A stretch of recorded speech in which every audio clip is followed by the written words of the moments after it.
Hello guys. सो आज मैंने तुमको यहाँ पे साइड में बिठाया है एंड तुम लोग वहाँ पे बैठ के मुझे देख रहे हो। सो आज की वीडियो में मैं अपने उन गलतियों के बारे में बताना चाहता हूँ जो ये ना रिपीट करे और तुम लोग भी ना रिपीट करो एज ए नीट एस्पिरेंट।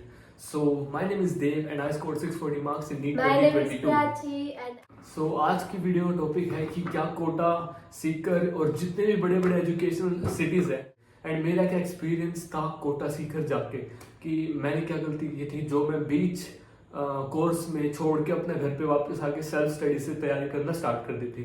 सो आज की वीडियो थोड़ी सी लंबी होने वाली है, स्टोरी टाइम वीडियो है। जब मैंने नीट 2021 दिया था तो उसमें मेरी एक मिस्टेक हो गई थी, जिसके जो एक अलग टॉपिक है कि क्या मेरी मिस्टेक थी, क्या मैं उसको ठीक कर सकता था एंड कैसे मैंने उस पर वर्क किया जो नीट 2022 में मेरा सिलेक्शन हो गया। तो वो एक अलग टॉपिक है। आज की वीडियो का टॉपिक है कि क्या गलतियां मैंने की थी नीट 2021 में कि मेरा सिलेक्शन नहीं हो पाया था। उसके बाद मेरी क्या स्टेट थी जब मैं नीट 2021 दे के आया था, तो कैसा था, मतलब मैं घर पे आके कैसे बिहेव किया था मैंने। कुछ बोला ही नहीं, मतलब यार मैं बहुत ही ज्यादा डिप्रेस्ड हो गया था। उसके बाद उस टाइम पे मैं बहुत ही ज्यादा मतलब इसने एक चीज बोली थी कि मैं नहीं करूंगा अब नीट। उस टाइम पे मैंने सोच लिया था कि अभी मेरे से नीट होगा ही नहीं। उस टाइम पे मैंने कहा था कि अभी मैं नहीं देने वाला फिर से नीट, ये मेरा एग्जाम छूट गया, मेरा पेपर छूट गया था नीट। पहले ये था फर्स्ट अटेम्प्ट के बाद पूछते थे रिलेटिव्स कि क्या हुआ क्या नहीं, कैसे बट जब सेकंड में भी नहीं हुआ तो फिर तो लोगों ने पूछना ही बंद कर दिया था कि इनका तो होने वाला नहीं, ये ऐसे घर वालों को पैसा वेस्ट कर रहे हैं ये वो। लेकिन घर वालों को ट्रस्ट था एंड काफी सपोर्टर्स भी थे यूट्यूब पे भी, मतलब काफी लोग बोलते थे कि कोई नहीं यार इस बार नहीं हुआ, नेक्स्ट ईयर पक्का हो जाएगा, नेक्स्ट ईयर पक्का हो जाएगा। सब लोग मोटिवेट कर रहे थे, लेकिन मुझे अंदर से लग रहा था कि यार क्या कर रहा हूँ मैं सिर्फ फिर से पढ़ाई नहीं किया। लेकिन सबके बोलने के बाद फिर मैंने दिवाली के बाद से फिर से पढ़ाई करनी स्टार्ट की। फिर इसने घर वालों ने सबने कहा कि इसको कोटा भेज देते हैं, इसको कोटा कोचिंग लेने भेज देते हैं। कोचिंग देनी स्टार्ट करी। शुरू में तो एक ही नाम आता है सबसे ऊपर कि अगर कोचिंग लेने जाना है नीट की तो फिर कोटा भेज दो सबको, कि नीट की कोचिंग लेनी कोटा भेज दो। सभी कहते थे कोटा चले जाओ कोटा चले जाओ, तो मैं कोटा जाने वाला था। लेकिन उस बीच मेरे एक सब्सक्राइबर से बात हुई जो कि था गुरु कृपा करियर इंस्टीट्यूट सीकर में। तो उसने बताया कि वहाँ पे हर 7th स्टूडेंट का सिलेक्शन होता है एंड वो ड्रॉपर्स के लिए बेस्ट इंस्टीट्यूट है, वहाँ पे बहुत ही ज्यादा प्रैक्टिस होती है। सो इन्हीं सब चीजों से उसने बताया कि वहाँ की उस कोचिंग से 1500 बच्चों का सिलेक्शन हुआ था। सो इन सब को सुनने के बाद मैं इम्प्रेस हो गया। तो मैंने क्या कहा था उस दिन की मैं मतलब एक दिन पहले बोलता मैं तो अब जाऊंगा सीकर, वहाँ पे हर 7th बंदे का सिलेक्शन हो जाता है। तो मैंने घर पे बता दी कि मैं तो अभी सीकर जाऊंगा। अगले दिन बैग उठा के चला, अगले दिन पैकिंग करी, गए सीकर एंड वहां पे एडमिशन करवा दिया। एंड फिर घर वाले चले गए मेरे को वहां पे एडमिशन करवा के छोड़ के, वहां पे मेरे को एक हॉस्टल दिला दिया। एंड जब घर वाले चले गए तो उसके बाद में दोबारा उदास हो गया कि घर वाले भी चले गए, अभी इस रूम में मैं अकेला हूँ। लेकिन वही बात है यार, कोटा शहर हो गया, सीकर शहर हो गया, वहाँ पे आसपास इतने स्टूडेंट होते हैं, उन स्टूडेंट्स की अपनी एक स्टोरी होती है। कोई ड्रॉपर फर्स्ट ड्रॉपर होता है, कोई फ्रेशर होता है, कोई सेकंड ड्रॉपर होता है, कई लोग तो 5th ड्रॉप वाले भी वहाँ पे मिल जाएंगे। तो वो शहर ही ऐसा है कि एक दूसरे को देख के लोग मोटिवेट हो जाते हैं कि ये बंदा अपनी मेहनत कर रहा है, हमें भी अपना पूरी मेहनत करके करना है। सो ऐसे ही मतलब मैं सीकर में रहा था शुरू के 1-2 हफ्ता तो ठीक था, मैं घर पे फोन करता था, बताता था कि सही चल रहा है, वो चल रहा है। सो उसके बाद वहाँ पे कोचिंग में टीचर्स भी सारे अच्छे थे, ऑर्गेनिक के काफी अच्छे टीचर थे, फिजिक्स के काफी अच्छे टीचर्स थे। शुरू में मैंने इसे ये लगा कि मेरे को ये सब तो आता ही है। मतलब शुरू में मैंने क्लासेस अटेंड करी, मैं अपना फुल फोकस के साथ क्लास में जाता था, सब कुछ अटेंड करता था। लेकिन यार वही जब चीजें जो हमने पिछले साल इतनी अच्छी तैयारी की थी उसके बावजूद मेरे सिलेक्शन नहीं हुआ, तो फिर ये सब चीजें मुझे रिपीटेटिव लगने लगी कि ये तो मुझे आता है, ये तो मुझे आता है। टीचर काफी अच्छे थे नो डाउट, लेकिन वही यार कि सेम टॉपिक को स्टार्टिंग से लेकर एंड तक दोबारा जब पढ़ते हैं तो फिर ऐसा लगता है कि बहुत ही ज्यादा बेसिक्स पढ़ा रहे हैं। क्योंकि एज ए ड्रॉपर मुझे ये सारी चीजें आती थी। सो मैंने धीरे धीरे क्लासेस जाना बंद कर दिया, क्योंकि मुझे लग रहा था कि क्लास में जाऊंगा तो मेरा टाइम वेस्ट होगा, क्योंकि मुझे ये सारी चीजें आती है एंड मुझे सिर्फ एक ही चीज की जरूरत थी उस टाइम पे, वो था क्वेश्चन प्रैक्टिस। सो गुरु कृपा की एक चीज तो अच्छी थी, वहां पे हर वीक टेस्ट होता था। सो मैंने टेस्ट एक भी मिस नहीं किया। लेकिन वही बात है, क्लासेस मिस में करता था, वही घर पे बैठ के पढ़ता था, कभी घर पे मतलब पीजी में बैठ के पढ़ता था। सो एक दिन पढ़ लिया, खाना भी अच्छा नहीं लग रहा था। वो आगे की बात है। टेस्ट देने में जाता था, लेकिन टेस्ट में कई बार ऐसे क्वेश्चन आ जाते थे जो मेरे से नहीं होते थे। फिर मुझे ऐसा लगता था क्या मेरी तैयारी में कुछ गलती है, मैं कुछ मिस कर रहा हूँ तैयारी में, क्या मुझे फिर से क्लासेस कंटिन्यू करनी चाहिए, क्योंकि मैं गया तो था क्लास लेने, कोचिंग फॉलो करने, लेकिन वहां पे जाके मैं इतना कंफ्यूज हो गया कि मैं कोचिंग जाऊंगा तो फिर मेरा टाइम वेस्ट होगा, इससे अच्छा मैं सेल्फ स्टडी कर लूँ वहाँ पे रूम में बैठ के टेस्ट देने जाऊँ। सो घर पे पढ़ाई करके टेस्ट के लिए टेस्ट देने जाता तो क्वेश्चन नहीं होते, फिर वो क्लास अटेंड करके टेस्ट देने जाता तब ऐसा लगता है कि मैं कम रिवाइज कर रहा हूँ। सो मैं बहुत ही ज्यादा कंफ्यूज हो गया, तो मेरे वहाँ पे मार्क्स भी कम होने स्टार्ट हो गए। मैं सीकर में कुल 2 महीने रहा हूँ। 1 महीने मैंने मेस का खाना स्ट्रगल किया, एंड मतलब जो पीजी की मेस थी उसका खाना, एंड दूसरे महीने मैंने बाहर एक मेस ज्वाइन कर ली थी। बट इसको कुछ लगा भी नहीं, कमजोर भी हो गया। वहाँ पे मैं यार इतना सूखा लाकड़ हो गया था, कभी मतलब पूरा कमजोर हो गया और खा भी ना रहा था। हाँ, तो मेरे क्या कंफ्यूजन था दिमाग में कि मैं क्लास में जाऊंगा तो मेरा टाइम वेस्ट होगा, सेल्फ स्टडी करूंगा तो फिर मेरे को देखने वाला नहीं कि सेल्फ स्टडी कर रहा हूँ, अच्छे से पढ़ रहा हूँ। और बस एक चीज वहाँ की अच्छी थी कि मैं टेस्ट दे रहा था, एंड टेस्ट रेगुलर बेसिस पे वहाँ पे होते भी थे। सो मैं इतना कंफ्यूज हो गया लास्ट में कि मैंने घर पे बोला कि मेरे से नहीं हो रहा है, मैं तो वापस आ रहा हूँ छोड़ के, एंड मैं सेल्फ स्टडी करूंगा, अपने टेस्ट दूंगा रेगुलरली। एंड ये डिसीजन लेके मैं 1 हफ्ते तक अपने दिमाग में डिसीजन लेके बैठा रहा। फिर मैंने अपने एक दोस्त को बताया, मैंने अपने दोस्त को बोला जो वहाँ पे जीसीएसई कर में, मतलब 2 महीने था मैं वहाँ पे, तो वहाँ पे मेरे दोस्त भी बन गए थे। सो वहाँ की एक फेमस कॉफी वाली दुकान है, उसका नाम है रतलाम कॉफी। अगर कोई सीकर से तो फिर उसको पता होगा कि रतलाम कॉफी है वहाँ पे। सो मैं और वो मेरा दोस्त, सर्दियों का टाइम था, रोज शाम को चले जाते थे रतलाम के पास एंड कॉफी पीते थे। तो एक दिन मैंने उसको बोला कि भाई मैं तो घर पे वापस जा रहा हूँ, मेरे से नहीं हो रहा है यहाँ पे सीकर में, एंड मैं कोचिंग अटेंड नहीं करूँगा, मैं सेल्फ स्टडी से पढ़ूंगा। तो उसने कहा था कि अगर तू सेल्फ स्टडी से करे ना तो अपना 100% देना, और ये याद रखना कि तुझे इस साल नीट फोड़ना है। तो उसकी ये बात कि मुझे इस साल नीट फोड़ना है, ये मेरे दिमाग में बैठ गई कि इस साल तो भाई नीट फोड़ना ही है। एंड फिर मैं घर पे वापस गया, मैंने सोचा कि क्या मैं रेगुलरली कोचिंग में जाऊँ एंड यहीं पर है कि नीट की तैयारी करूँ। फिर मैं 2-3 दिन और गया कोचिंग की, चलो कोचिंग जाते हैं, वही बात है। फिर मैं सुबह उठता, कोचिंग जाता, और वहां से कोचिंग से वापस आता तो कोचिंग में मेरे 6 घंटे चले जाते थे। तो घर पे आके फिर मुझे रिग्रेट होता कि 6 घंटे वहां पे गया, 6 घंटे में मेरे 300, और इसमें वही सेम चीज पड़ी जो इसे आती हाँ थी। वही सेम चीज पड़ी जो मैं घर पे आधे घंटे में रिवाइज कर देता, 2 घंटे में रिवाइज कर देता, उसको मैंने 6 घंटे कोचिंग में जाके उसका वेस्ट किए। फिर मैंने फाइनल उस दिन डिसीजन ले लिया, एंड शाम को अपना सामान वगैरह पैक कर लिया, एंड उस दोस्त को फोन करके बोल दिया कि भाई मैं तो जा रहा हूँ घर पे, इस साल में पक्का नीट फोड़ूंगा। एंड ये बात कह के, ये बात मैं अपने दिमाग में लिख के कि हाँ भाई इस साल तो मुझे नीट फोड़ना है, कोचिंग में छोड़ रहा हूँ तो फिर ये मेरी रिस्पॉन्सिबिलिटी है कि मैं अपना सेल्फ स्टडी से घर पे अच्छे से पढ़ के नीट क्लियर करूँगा। सो मैंने घर पे बताया था कि मैं कल आ रहा हूँ। रात के 3 बजे पहुंच गया ये। फिर घर वाले बोले कि क्यों, तो मैंने कहा कि मेरे से नहीं हो रहा। फिर पापा बोले ठीक है घर आ जाओ वापस। तो फिर मैं रात को आ गया बस पकड़ के। मतलब इससे सुबह का भी वेट नहीं हुआ, ये रात को 3 बजे घर पे आ गया। 3 बजे मतलब कोई वो बस, मैं घर से तो जल्दी निकला था, पीजी से तो मैं शाम को 5-6 बजे निकल लिया था, लेकिन वो रोहतक तक बस रात को 3 बजे पहुंची। तो फिर पापा आए मुझे लेने के लिए, एंड फिर मैं अपने घर पे वापस चला गया।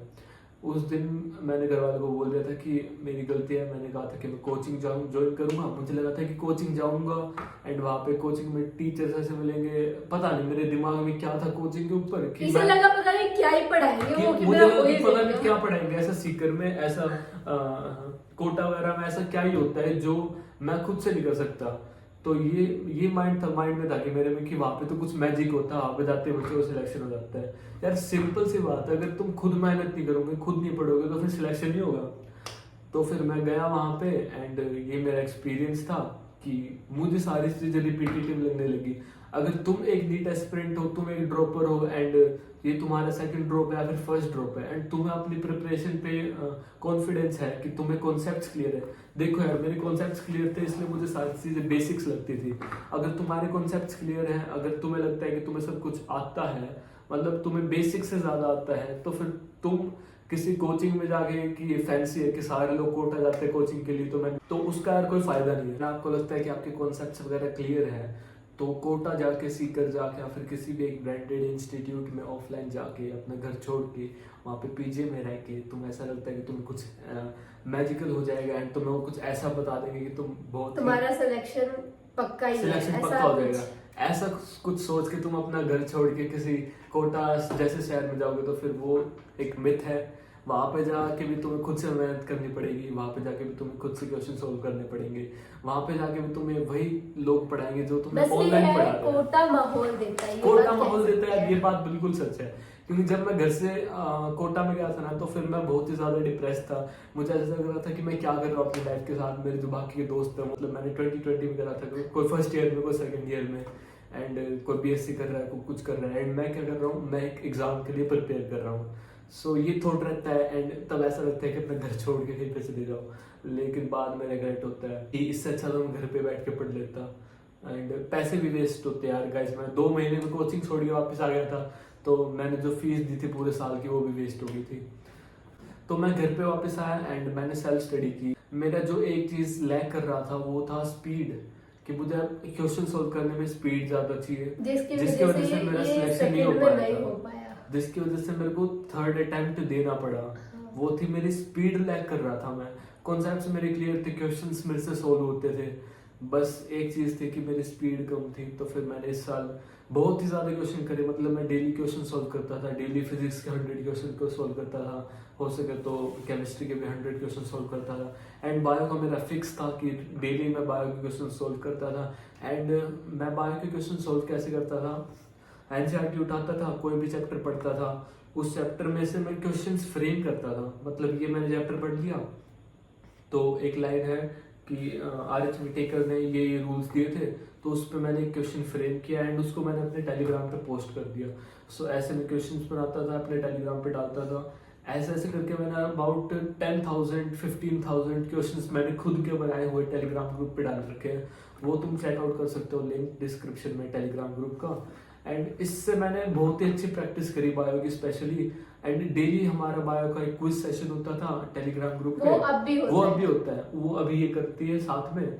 उस टाइम पे मैं डेली मतलब बायो का क्विज देता था, उसमें रोज 100 बायो के क्वेश्चन होते थे, वो रात को हो जाता था, उसमें मैक्सिमम 30 से 25 मिनट लगते थे। सो इस तरह मैंने बहुत ज्यादा क्वेश्चन प्रैक्टिस करे, जैसे कि मैंने अपने क्वेश्चंस फ्रेम किए थे, टेलीग्राम ग्रुप पे डाले थे, जो मैं तुम्हें ऑलरेडी बता चुका हूँ।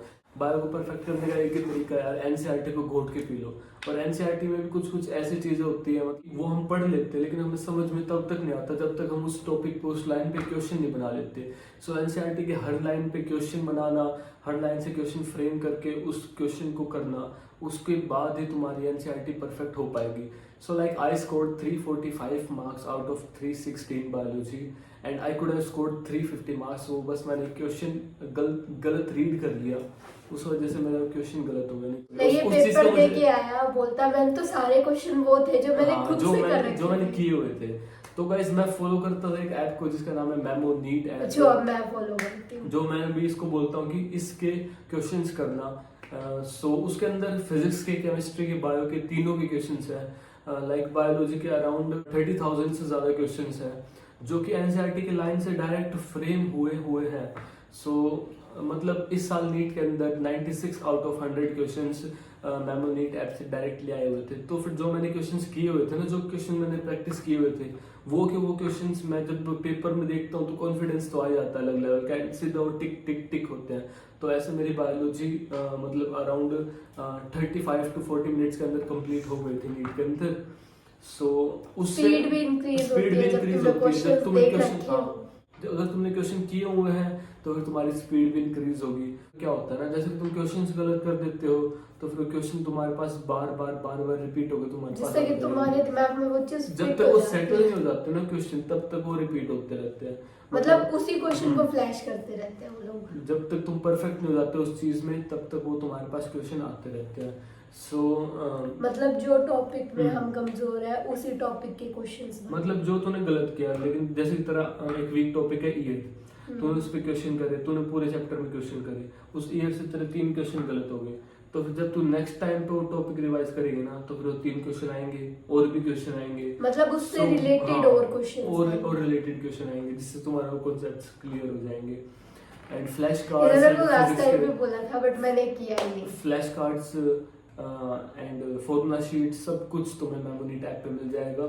सो अगर तुम इस ऐप को डाउनलोड करना चाहते हो तो फिर लिंक डिस्क्रिप्शन में। फालतू के ऐप डाउनलोड करते हो, ये ऐप डाउनलोड करो, तुम्हें पक्का बेनिफिट होगा। इतने अच्छे अच्छे क्वेश्चंस हैं जिनको तुम प्रैक्टिस करोगे तो फिर तुम्हारे डेफिनेटली बेनिफिट होना ही है। तो गाइस लिंक डिस्क्रिप्शन में है, तुम आज ही जाके डाउनलोड करो मेमोनीट ऐप। अगर तुम कूपन कोड यूज करोगे देव300 तो फिर तुम्हें 300 ऑफ भी मिलेगा इनके किसी भी सब्सक्रिप्शन पे। सो गाइस अभी जाओ एंड मेमोनीट ऐप डाउनलोड करो, this will be beneficial for you. And finally मैं कॉन्फिडेंट था, अपनी स्पीड इंक्रीज करी मैंने। मेरा सिलेबस ऑलमोस्ट 3.5 महीने पहले कंप्लीट हो गया था। एंड उसके बाद मैंने सिर्फ टेस्ट, एक चीज और गाइस, अगर आप ऑफलाइन प्रैक्टिस नहीं कर रहे हो ना तो फिर ऑनलाइन कोचिंग कर रहे हो या फिर ऑनलाइन से प्रैक्टिस कर रहे हो या फिर सेल्फ स्टडी से कर रहे हो। एक चीज जो सबसे ज्यादा इंपॉर्टेंट है ना कि आपका स्टडी मटेरियल हो जाता है, आपका रिवीजन हो जाता है, लेकिन एक ऑफलाइन टेस्ट सीरीज है ना वो मस्ट होती है। सो लास्ट ईयर मैंने ये मिस्टेक करी थी कि एक मैंने ऑफलाइन टेस्ट सीरीज ज्वाइन नहीं की थी एंड मैं सिर्फ ऑनलाइन टेस्ट देता था। इस वजह से मुझे पता नहीं चलता था यार कि मैं सेंटर पे देने जाते हूँ तो वहाँ पे काफ़ी चीज़ें होती है, वहाँ पे इन्विजिलेटर भी होता है, वहाँ पे तुम्हारे पास काफ़ी बार साइन करवाने भी आते हैं, तो उसमें भी तुम्हारा काफ़ी टाइम वेस्ट हो जाता है। तो वो एक्सपीरियंस लेना नीट से पहले बहुत ही ज़्यादा इंपॉर्टेंट है। उसके लिए तुम एक offline test series must join करो। ऑफलाइन टेस्ट सीरीज तुम जरूर ज्वाइन करना।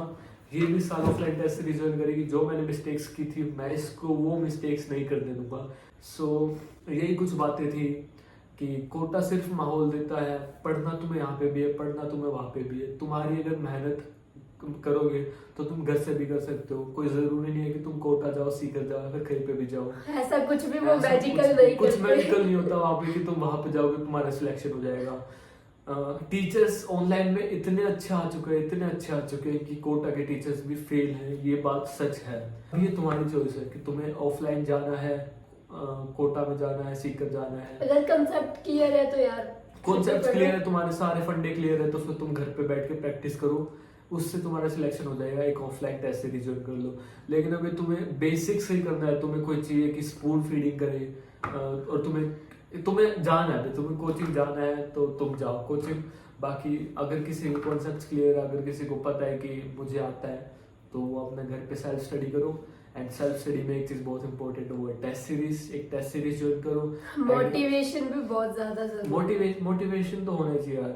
और जब तक तुम्हारे अंदर इनर मोटिवेशन नहीं आएगी ना, आउटर मोटिवेशन कोई लोग कितना मोटिवेट कर ले, एक टाइम पे वो बुझ जाएगी। तो फिर इनर मोटिवेशन होनी चाहिए कि यहाँ पे आग लगाओ, फोड़ना है। हाँ यार, ये सोच के चलो कि इस साल तो मुझे फोड़ना है, तो फिर तुम कर दोगे। एंड 2-3 पॉइंट मैं समराइज कर देता हूँ। कोटा माहौल देता है, ये बात सच है। एंड कोटा में कुछ मैजिकल नहीं होता कि तुम्हारा सिलेक्शन हो जाएगा।